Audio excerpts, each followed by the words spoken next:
Hello friends, नमस्ते। मैं पूनम मिश्रा आपके अपने YouTube channel education and more पर आप सबका हार्दिक स्वागत करती हूँ। फ्रेंड्स, हर दिन हम आपके सामने एक नए थॉट्स के साथ उपस्थित होते हैं। आज का मेरा विचार है, अंत तक पूरी योजना बनाएं।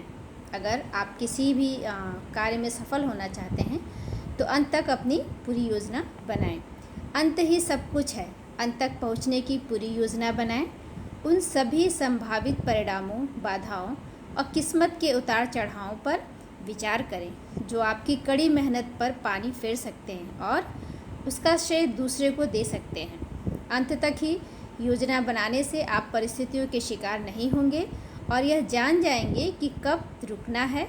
किस्मत को धीरे से राह दिखाएं और बहुत आगे तक विचार करके अपने भविष्य को तय करें। पुराने समयों की मान्यता है कि देवताओं को भविष्य का पूरा ज्ञान होता था। वे हर आने वाली चीज़ को पूरे विस्तार से देख सकते थे। दूसरी तरफ इंसानों को किस्मत का शिकार माना जाता था क्योंकि वे वर्तमान में ही उलझे रहते थे और भविष्य के खतरों को देखने में असमर्थ होते थे। क्योंकि ज़्यादातर लोग वर्तमान में कैद रहते हैं, इसलिए वे इस तरह की दूरदर्शितापूर्ण योजना नहीं बना पाते। इसी कारण जब कोई तात्कालिक खतरों और आनंदों को नज़रअंदाज करता है तो वह शक्तिशाली बन जाता है।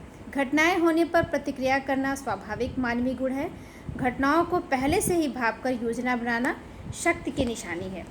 वर्तमान से आगे तक पहुंचकर बड़ी चीज़ों का अनुमान लगाना या कल्पना करना मानवीय नहीं, दैवी काम लगता है। लोगों की गलतियों का सबसे आम कारण यह होता है कि वे वर्तमान के खतरों से बहुत ज़्यादा डरते हैं और दूर के खतरों से ज़रा भी नहीं डरते। जो खतरे दूर होते हैं या दूर दिखते हैं, अगर हम उन्हें पहले से ही भांप लें और तो हम बहुत सारी गलतियों से बच सकते हैं। अगर हमें यह एहसास हो जाए कि हम एक छोटे खतरे से बचकर एक बड़े खतरे की तरफ जा रहे हैं तो हम अपनी योजनाओं को तत्काल बदल सकते हैं। शक्ति की अवधारणा में सिर्फ यही शामिल नहीं है आप क्या करते हैं, बल्कि यह भी शामिल है कि आप क्या नहीं करते हैं। जल्दीबाजी और मूर्खतापूर्ण कामों से बचना बहुत महत्वपूर्ण होता है, जिनके कारण आप मुश्किल में फंस सकते हैं। काम करने से पहले विस्तार से योजना बना लें और स्पष्ट योजनाओं के कारण मुश्किल में न फंसें। क्या उनके ऐसे परिणाम होंगे जो आप नहीं चाहते हैं? क्या मैं एक नए दुश्मन बना लूँगा? क्या कोई दूसरा मेरी मेहनत का लाभ ले रहा है? आमतौर पर अंत सुखद कम दुखद अधिक होता है। अपने मस्तिष्क में सुखद अंत की छवि के कारण राह न भटकें। जब आप कई कदम आगे तक देखेंगे और अंत तक की योजना बना लेंगे तो आप भावनाओं के प्रलोभन में नहीं फंसेंगे और तत्काल प्रतिक्रिया करने की इच्छा से भी बचेंगे। आपकी स्पष्टता से आपको तनाव नहीं होगा और आप उलझन में भी नहीं रहेंगे, जिस कारण इतने सारे लोग अपने कामों में असफल रहते हैं। आप अंत तक देखते हैं और आप राह में किसी तरह का परिवर्तन बर्दाश्त नहीं करते हैं।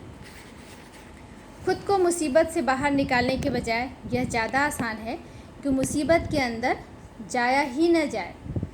हमें सरकंडे के विपरीत व्यवहार करना चाहिए। सरकंडे का तना होता है, पहले तो सीधा और लंबा होता है, लेकिन बाद में इसमें गांठें पड़ जाती हैं। ऐसा लगता है जैसे वह थक गया हो और अब इसमें पुराना उत्साह या उमंग नहीं बची हो। हमें काम ठंडेपन से धीरे धीरे शुरू करना चाहिए। संघर्ष के लिए अपनी सांस बचाकर रखना चाहिए और सबसे उत्साहपूर्ण प्रहारों को अंत के लिए बचाकर रखनी चाहिए। जब हम कोई काम शुरू करते हैं तो प्रायः शुरुआत में हम उन्हें दिशा देते हैं और वे हमारे वश में होते हैं, लेकिन एक बार शुरू होने के बाद वे हमें दिशा देने लगते हैं और हमें अपने वश में कर लेते हैं। आज का विचार यदि आपको पसंद आया हो तो कृपया आप मेरे चैनल को लाइक करें एंड सब्सक्राइब करें। मिलते हैं अब आपको कल के ऑडियो में। नमस्कार।